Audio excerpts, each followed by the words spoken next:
block out all of the lovely lighting here.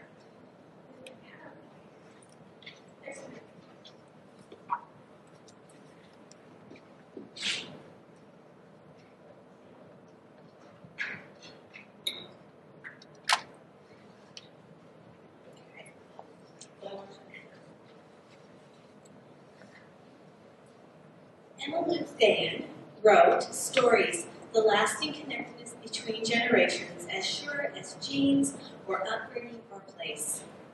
I love this quote, and after hearing about the fine academic work that was being done with the narratives from the Mormon Women's World History Project at the last Claremont conference I attended 2 years ago, I was inspired to gather stories from the women in my family. I still cringe at the tragedy that my maternal grandmother had already passed away, but I was determined not to miss my grandest stories. The following January, I left Arizona to visit her in Utah.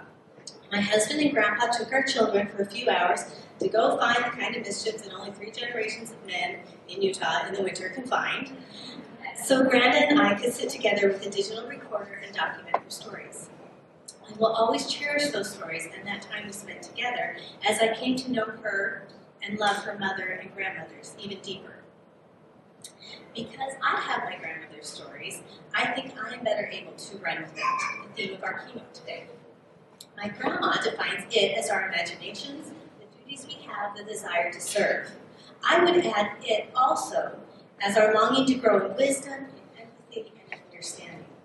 We must have the courage to run with it, whatever it we feel most inspired applies in our individual lives. And by hearing the stories of others and telling our own, we can achieve that goal. As I think of my family members, including my great-great-grandmother, Eliza, who Granda just spoke about, I can better see my opportunities, understand who I am, and work on becoming the woman I want to be. My family stories and your family stories are valuable and should be recorded. Today I will illustrate what can happen when those stories are lost, how both the storytellers and the listeners can benefit from this exchange, and name places where contemporary Mormon women can share their stories today. In religious history, we often see the women portrayed in black and white. Whores or virgins. We see a nuanced David, a flawed Peter, but women are portrayed as seductresses, millstones, shrews, or angels. All good or all bad. I think this is because we don't often have women telling their own stories in the Bible. Though it pains my heart to say it, it's likely that the Bible was written and edited exclusively by men. These male authors and editors may have found it easier to simplify the women rather than to explain their complexities. So we don't have the nuanced stories, for example, of the Bible's Jezebel, or in Mormon history of Emma Smith, and we suffer a loss by not having those stories told by the women themselves. Is there any woman we're supposed to hate more than Jezebel? You can see here how she's depicted. She's looking conniving, she's looking manipulative of her insipid husband Ahab, or she's looking vain. We see her as a maniacal ruler. We see that she kills the prophets of the Lord in 1 Kings chapter 18, verse 4. So I would remind everyone that Elijah goes on to kill 450 prophets of Baal in the same chapter, and yet he remains one of our favorite prophets of the Hebrew Bible. We see again and again in the book of 1 Kings how Jezebel tortures Elijah, a prophet of God, by turning the people against him and taking on the role as a direct enemy to Yahweh by her persistent insistence on polytheism and goddess worship. And we see hints that Jezebel is something more. We know she's a Phoenician princess, and scholars believe that the references to her table may indicate that Jezebel had her own budget or economic establishment, giving her further political power. And isn't it possible to see her devotion and insistence on worshiping her gods and goddesses as an indication of a woman who is as devoted to religion as we hope to be in ours? Yet the only power Jezebel is granted in the Bible is to be portrayed as a co-ruler of Israel with Ahab, which is used to make her as a convenient scapegoat for the authors who didn't like the monarch. She is assigned all the despicable tasks, while Ahab appears primarily inept and insipid. We also have Mormonism and Emma Smith, the wife of Joseph Smith. In the church, we have created a narrow depiction of Emma. In the first part of her life as the wife of Joseph, we often only hear saccharine stories that tell little of the kind of woman she was. The primary documents that we as church members have access to today are few, like the love letters Joseph and Emma sent to each other. In these letters, we see Emma's touching and inspiring courage in statements like, "I verily feel that if I had no more confidence in God than some I could name, I should be in a sad case indeed. But I still believe that if we humble ourselves and are as faithful as we can be, we shall be delivered from every snare that may be laid for our feet." The LDS church culture portrays her in lesson manuals, in general conference talks, in movies, in art, as uncomplaining while making enormous sacrifices and stoically enduring the deaths of several children, her husband's frequent arrests, and relying on the charity of others. I wonder what we could gain by hearing her accounts of these trials. Only those church members who move away from the church's official portrayal of Emma by reading books that present a more complete narrative, like Norman and Enigma, will see what a complex woman she was. She did not agree with everything Joseph did, including, most dramatically, his decision to marry more wives. Wouldn't it be fascinating to hear Emma's take on polygamy? And the story is further lost in the LDS church because after Joseph's death, today's church leaders seem to put a wall around Emma. Most church members know little of her life as a widow. We don't hear how she struggled with the next prophet, Brigham Young, and ultimately broke with the Utah church when she decided not to go west. We don't get to hear how her second husband's mistress came to Emma when the mistress was too poor to raise the son born during their affair. Emma took that son in and raised him as her own. Then Emma instructed her repentant, adulterous husband to marry his mistress and do right by her upon Emma's death. I would argue that by only including faith-promoting statements from Emma during the short period of her life when she was married to Joseph, she is being portrayed in church culture in a way that makes it difficult for members to relate to her. In sources outside of church culture, we get a glimpse that in addition to being strong and huge-hearted, she was also feisty, vibrant, and a flawed human being. Yet because Emma did not record her history in a comprehensive manner, we were left guessing about many aspects of her life. If Jezebel told her story, would she tell us that she had to take charge because Ahab was a coward? Might we have a clearer notion of how Emma suffered because of polygamy or the vulnerability and terror she felt after Joseph's death as her precarious personal finances were entangled from the churches? I feel a connection to both Jezebel and Emma. I toyed with the idea of naming my daughter Jezebel, but I realize most people don't feel about Jezebel the way I do. But I did name her Emmeline after another famous former Relief Society president in the church, and we call her the nickname Emma in reference to Emma Smith. I mourn the greater understanding I might have of these fascinating women if I had the opportunity to read their stories as they told them in their own voices. As a listener or reader of personal stories, we are allowed to glimpse into a different way of life. We can perhaps feel more compassion and empathy for others and better understand their motives and actions. Mormon women, and even women in general, often shy away from being our own storytellers, thinking our stories are not important. I see this as a co-editor of Exponent too. How many times have I heard a life story from a friend or acquaintance and said, "You must write that down and submit it to Exponent"? I'll probably tell some of you that today. And how many times have I heard, "I won't do that. No one is interested in my story"? I would ask you right now, I'm going to have some questions during this presentation that I hope we can talk about at the end of our keynote. Do you want to share your stories? Are you proud of them? Do you feel as if they would be interesting to others? I should note that I worried myself about this as I wrote this address. At first I felt it was boring and presumptuous to tell my stories.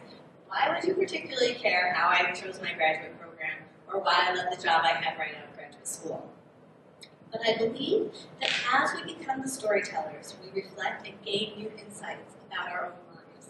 We can begin to see that in the exchange of stories, both the storyteller and the listener receive wisdom. My dad always said, if you're the best at what you do, you can always find a job. So, as a Mormon woman who A, belonged to a church that didn't ordain women, and B, as a church, belonged to a church that relies on lay clergy, I think I put him to the test when I told him I was going to go to divinity school. I decided to do this in the late 1990s when my grandma was in our church's Relief Society General Presidency. And at the time, I didn't think my decision was influenced much by what she was doing. Looking back now, I see that her example helped to give me the courage to make that decision. My grandma is a feminist, and there she was, helping to lead the women of the church, traveling all over, teaching doctrine, giving service, and listening to the stories and struggles of women from all walks of life. I saw that she did not have to give up her beliefs to be an asset to this church that we love. Although I didn't know what I was going to do in terms of a profession, I was confident that I could be true to the church by going to divinity school. At divinity school, I had the option to participate in the field education program, which places students preparing for ordination in churches, hospitals, prisons, other places where they are looking to train a religious leader. I was thrilled to get a placement at my top choice, Brigham and Women's Hospital in Boston, Massachusetts. At my job, I had the privilege of being with people in the darkest moments of their lives and during moments of intense joy. I've held the hands of people as they died. I have cradled dying newborns. I have sat with people waiting to hear about the severity of their loved ones' injuries, and I have rejoiced with people who had miraculous healings, as I have also learned to redefine what miraculous healings are. I remember walking into the hospital on my first day and being thrilled that I would be embodying the scriptures in the Book of Mormon, Mosiah, chapter 18, verses 8 through 9.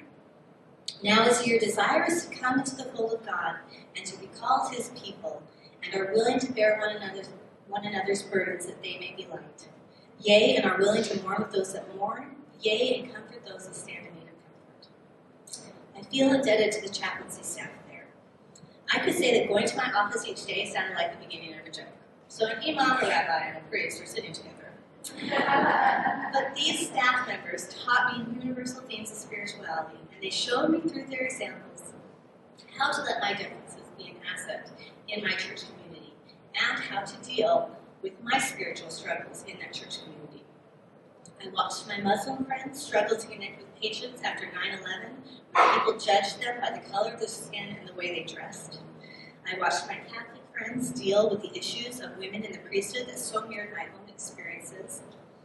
And I saw them struggle with the sex abuse scandals of their church. I also learned different and beneficial ways of thinking about spirituality from my Buddhist friends and Christians from denominations other than my own. Still, in some areas, I was on my own. I didn't know any Mormon chaplains, much less ones who were women. And there were times when I had to grapple with theological issues, never sure if I was doing the right thing. One of these situations arose when I was asked to perform Catholic infant baptisms as part of my job description.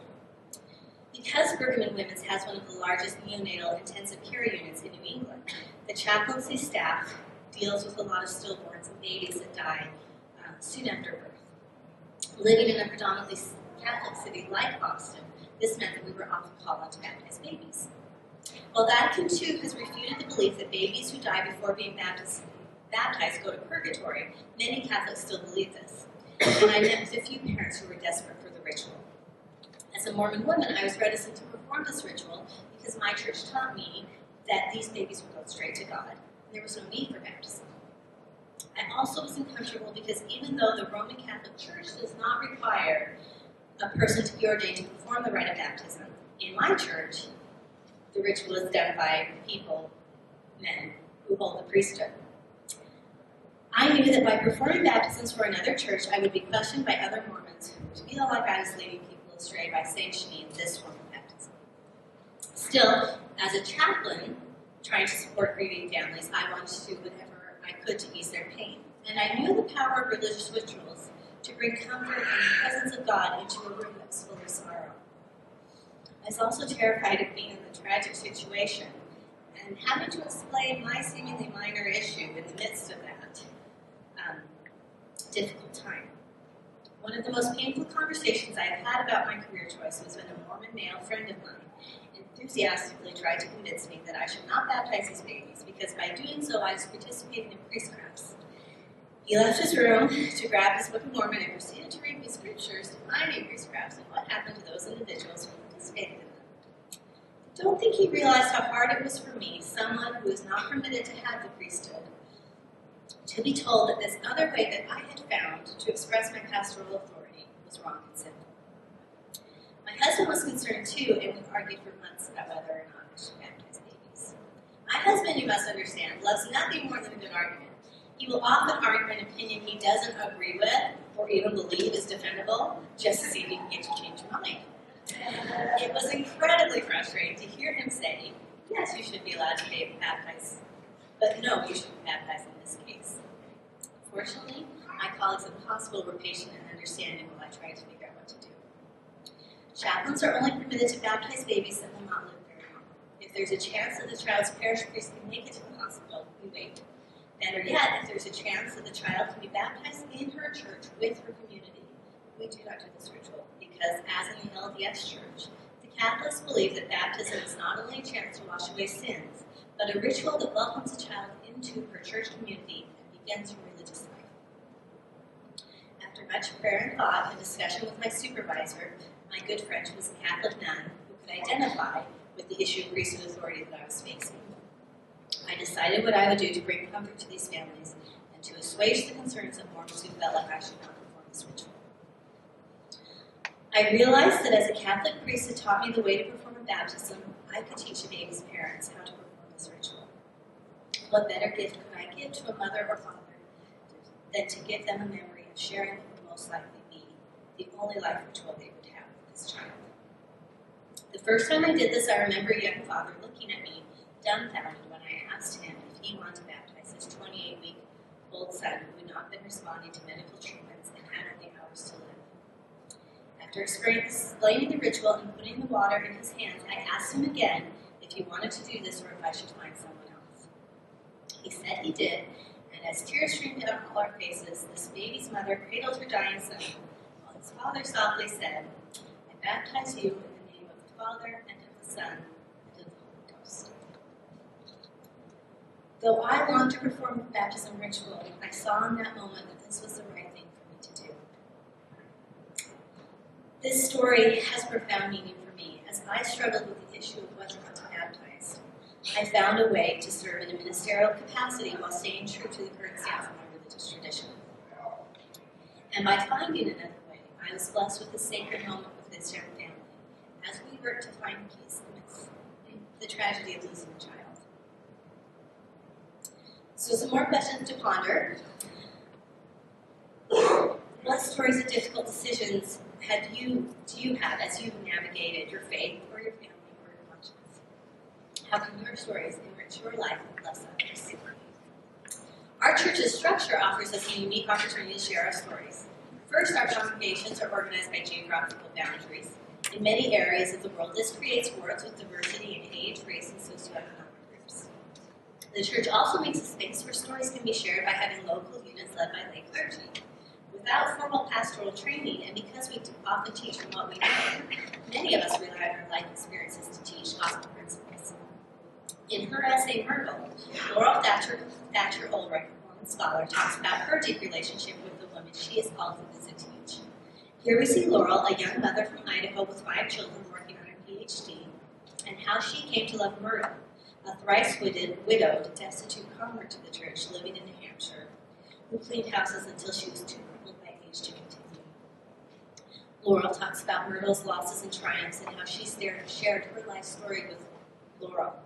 Laurel notes that even the deprivation of Myrtle's childhood took on a richness as she talked. Again, I turn to you. How have you grown from hearing other stories? What do you think can be gained by hearing them? As we share our stories, we can understand each other's strengths and weaknesses, become more empathetic, and learn important life lessons. So if this is such a great idea, what avenues do we have to share our stories with each other and grow? Obviously, we can do this in informal settings when we meet with our family and friends or members of the church. My mom and I do this nearly every day on the phone when she tells me a story of her student failing freshman English class, refusing to do the readings, and declaring that he will not let her win by dropping her class. And I tell her about my attempts to potty train my 3-year-old who sees no need to poop in the potty because according to him, his poop smells like strawberries. We have the Mormon Women's Oral History Project, where I must admit I spent more time than I should have enjoying these narratives when I was writing this address. I want to thank those of you here today who have done the tireless work of recording these stories, and those of you who have had the courage to share your stories. This is such a treasure trove, and I just can't really say enough about it. It is so important. There have been church-sanctioned and unaffiliated publications throughout the church's history, beginning with Women's Exponent. Today, we have printed publications like Exponent 2 and Segula, which are specifically devoted to sharing Mormon women's stories. The Mormon Women's Project and LDS Wave also share this mission and are available online. And there are wonderful blogs where Mormon women are invited to submit and share their stories. There are lots of wonderful Mormon women blogs, but I chose the ones that specifically share stories of a diverse group of women. Some of my favorites are Feminist Mormon Housewives, The Exponent, Blog Segula, Mormon Mommy Wars, Mormon Mommy Blogs, and Mormon Women. I think it is as important to share our stories as it is to know the stories of the women who came before us. We should know the history of Mormon women. Our current General Relief Society President, Julie Beck, highlighted this need when she said, "The sisters of the church should know and learn from the history of Relief Society. Understanding the history of Relief Society strengthens the foundational identity and worth of faithful women." We can learn this history by looking to the scriptures and reading books about Mormon women. One of my favorites came out during my grandma's time in the General Relief Society President. Women of Covenant is a thorough and well-researched depiction of the lives of past Relief Society presidents and the work that Mormon women have done over the years. We can learn by listening, we can learn by sharing, and as we do, we can run with it and find ways to be imaginative, serve each other, and grow as women. I'd like to end with a poem that so beautifully shows this idea by Joanna Crooks, a Mormon writer. It's called Invocation Benediction. Father, Mother, help me piece together the contradictions of my life. White cotton, red satin, brown polka dot, torn Sunday dress, Navajo rug, frayed baby blanket. Make me insistent on every lonely shred, willing to sacrifice no one. When there is no pattern, God give me courage to organize a fearsome beauty. Where there is unraveling, let me draw broad blanket stitches of sturdy blue yarn. Mother, Father, give me vision. Give me strength to work hours past my daughter's bedtime. Give me an incandescent all-night garage with a quorum of thimble-thumbed grandmothers sitting on borrowed folding chairs. We will gather all the lost scraps and stitch them together. A quilt big enough to warm all our generations, all the lost, found, rich, poor, good, bad, in, out, new, country, city, dusty, shiny ones. A quilt big enough to cover all the alfalfa fields in a great basin. Bigger, we're piercing together a quilt with no edges. God made me brave enough to love my people. How wonderful it is to have people to love.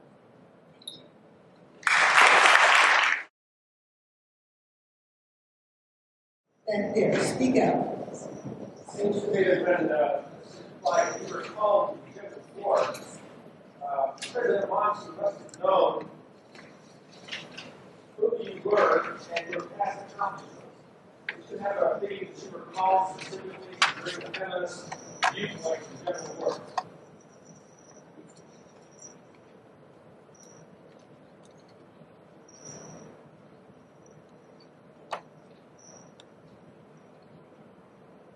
You all have heard that question. I really have no idea of that. I do not think that the women of the church, well, I do not think that I was called to that place because of anything I had done.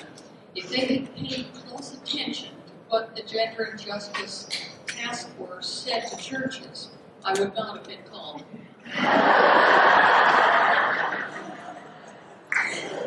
Next question, quickly. I just wanted to find out where we can copy that column.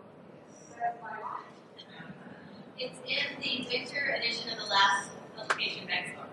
So you can just go online, exponent2.org, and it's right there. Next question. Here?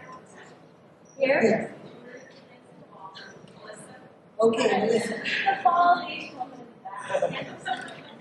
back. My name is Melissa Eno, I'd like to ask both of you a question of how you discuss Mormon feminist issues with people in the church who don't see these issues as being issues. As someone who works in the scholarly world, I'm used to making strong arguments. But then when I get into a conversation with a friend or a family member who's not in the scholarly world, I end up sounding like a bitter, church-hating, testimony-lacking, liberal outsider. So I just want to know, as women who have experience working both in the church hierarchy and with other great diversity of lay members of the church, who aren't as sensitized to these issues as maybe some of the people here are, how do you go about discussing these issues in a productive way? Okay, let's hear from Emily first. Okay. I think I tend to focus more on our shared experiences, what we have in common, and then I also work really hard in church. If someone asks me if there's something to volunteer for, I volunteer for it, so they can at least see how committed I am to working within the organization. And I feel like it takes a few years in a new board. I won't deny that. But I feel like as they see me working, they think, well, she has these crazy ideas, but she sure works hard. I would certainly agree with that. I think that it's as we express ourselves to one another, and especially when we reach out and serve with one another. I have not, Emily has defined me as a feminist, and I'm pleased to be called that, among other things. But I don't think we want to ever embrace that polarity that we wanted this or that. I know that has not been my experience in the church on any level. And I'm grateful for that. So I think that I've never had any difficulty at all. I've occasionally been called a liberal, but I find that to be a lovely compliment. One more short question.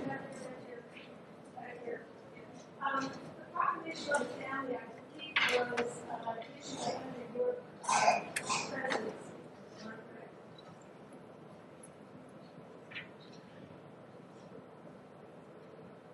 Anyway, Now, I will tell you something if you promise you won't tell anyone. This was in 1995, and our presidency and board had been working for a whole year on putting together the general meeting, which we wanted to focus on families of faith within the church who had all kinds of differences. There were families with father, mother, children at home. There were single-parent families, in some cases the father being head of the household, in some cases the mother. We had met these families of many descriptions in the church, and we found that the anchor of their lives was the church and the gospel, and that they were thriving and surviving and doing what they had to do because of that. So we spent nearly a year putting together a meeting with using visuals and other things to represent these different families. About 2 weeks before General Conference, President Hinckley called us in, talked with us for an hour and a half. We could not understand why we were there, except he was inquiring about all kinds of things he had done. And he said, we're going to have you change your general meeting. We would like you to address the traditional family. We do not wish to demonstrate the many kinds of families at this time. And he said it lovingly and intelligently, but that was a bit of a shock to us. And then he said, I have a decision to make, and I've been making it as I sat here this morning. He said, we have forthcoming a proclamation on the family. And he said, I've been trying to decide when to have it announced. And he said, I can do it in General Conference, I can do it in the priesthood session, I can do it in your meeting. And he said, Paul, I've sat here today, I've decided that I'd like to do it in your Relief Society meeting. Now, brothers and sisters, and those of you who feel that way, we had not at that point seen the family proclamation. We saw it when you saw it, when it was presented to the church. I'm still wondering about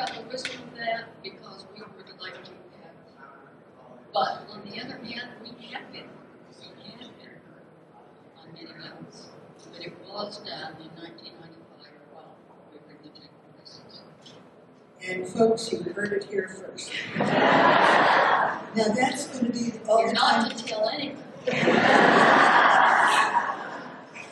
I'm afraid that's all the time we have. We want to thank our keynote speakers, the Clyde ladies, very much, and then we will carry on with our